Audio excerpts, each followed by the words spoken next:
ఇప్పటికీ కూడా వాళ్ళ సభ్యులు తక్కువ 11 మంది అయినప్పటికీ కూడా వాళ్ళు ఒక 1100 మంది ఉన్నట్టుగా వాళ్ళు మాట్లాడుతూ ఉంటారు. అంటే మనం ఎందుకనంటే వాళ్ళు చెప్పిన దాన్ని చాలా బలంగా నమ్ముతారు. మనం చేసే పనులు మనం చెప్పుకోలేం, మనం చేయడానికి సంకోచిస్తున్నాం ఏంటో తెలియదు. కానీ వాళ్ళు చూడండి, ఇందాక నేను చెప్పింది మీకు,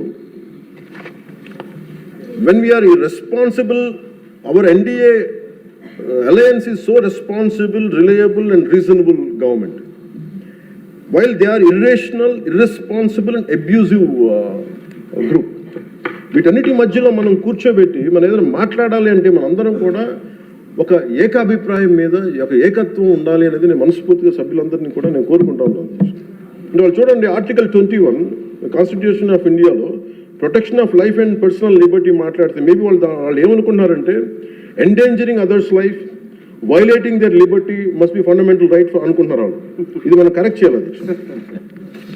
అలాగే ఆర్టికల్ 19లో 1A all citizens have the right to freedom of speech and expression అంటే వాళ్ళు ఏమనుకున్నారంటే for them it is right to abuse others అనుకున్నారు. ఇవన్నీ కరెక్ట్ చేయాలంటే మటుకు మనం చాలా బలంగా మనలో మనం ఎలాంటి పొరపక్షాలు లేకుండా, మనలో మనకి ఎలాంటి గొడవలు లేకుండా ఉంటే తప్ప ఇలాంటి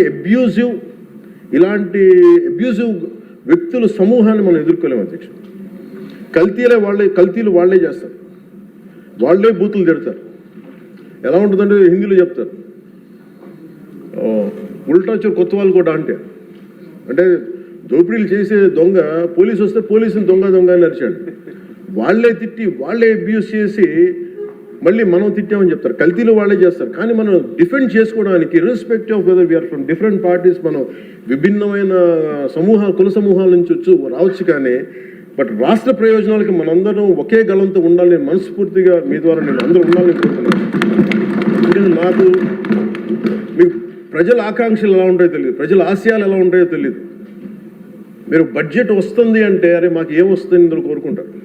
ఒక సమ్మర్లో స్కూల్కి వెళ్ళబోతున్న పిల్లలకి అరే మాకు భవిష్యత్తు మాకు ఏం ఖర్చు ఉంటుంది, ఎంత ఖర్చు ఉంటుంది తల్లిదండ్రులు రాసుకుంటారు. అది మాకు చిన్నప్పుడు మాకు గుర్తు.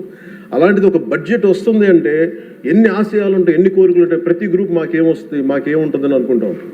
ఇది మేమందరం ఈ రోజున బడ్జెట్లో అందరికీ ఎంత తృప్తిగా ఉంటుందో నాకు తెలియదు. కానీ one commitment to people I can say, ఒక 15 ఏళ్ళు మేము ఈ రాష్ట్రం కోసం ఈ అలయన్స్ ద్వారా మేము పాటుపడతాం. దానికి మేము చిత్తశుద్ధిగా త్రికరణ శుద్ధిగా అద్భుతంగా ఉండాలి ఈ రాష్ట్రం మనస్ఫూర్తిగా నేను కోరుకున్నాను అధ్యక్ష.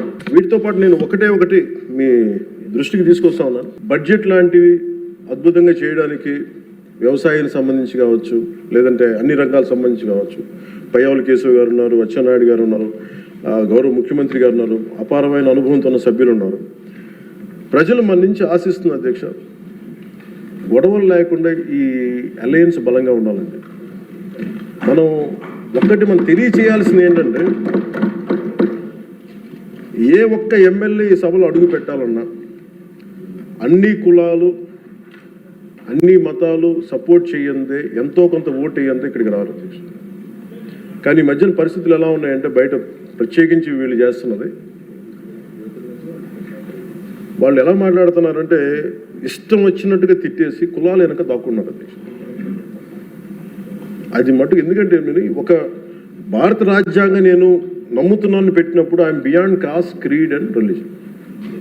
అది ప్రతి శాసనసభ్యుడి తాలూకు అది ఓత్ అధ్యక్ష. కానీ మనం తెలియజేయాల్సింది ఏంటంటే, కులాల వెనక దాక్కోవటం కుదరదు.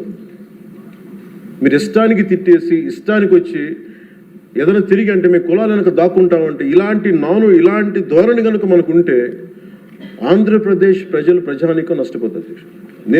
నేను చెప్తున్నాను, కులాలు మతాలు ప్రాంతాలు దాటకపోతే ఈ రాష్ట్ర ప్రయోజనాలను మనం సాధించలేము ఖచ్చితంగా. ఇది మీరు పదే ఇది మీరు ఇళ్లలో మాట్లాడుకుంటారా, ప్రజలకి తెలియజేస్తారా, మీ నియోజకవర్గాలు ఇది చేయకపోతే ఏమైపోతుంది అధ్యక్ష?